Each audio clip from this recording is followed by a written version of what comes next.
Yeah, I imagine so. But so there's Regnery, there's Clarence Mannion, William Rusher, who publishes the National Review. But you also describe very interesting sort of visual anecdote. You describe a gathering in 1953 in room 2233 in the Lincoln Building in New York City.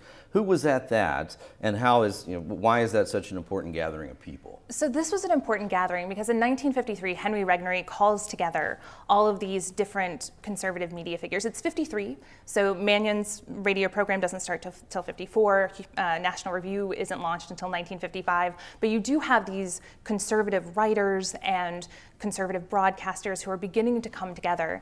And the point of the meeting was twofold. One, to sort of note that here were these people who had so much power and so little political influence, and they had to do something about that. And Regnery said the reason we don't have the influence we should have is because we don't control the means of communication.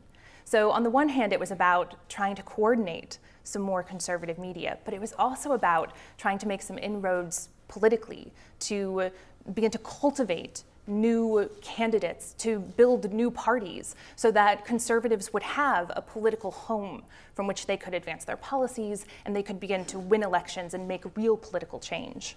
It's 53, but at this stage, they're not so much licking their wounds from what had happened in World War II, but more from the rise of Dwight Eisenhower. Give us the context of why this is also an anti-Eisenhower beginning. Absolutely. So 1952 is a critical turning point for the birth of conservative media because so many of the people who would go on to found the Mannion Forum, who would found National Review, they were big Robert Taft supporters. Taft was the conservative senator from Ohio, and he was seen as the next in line for the Republican nomination. And what happens?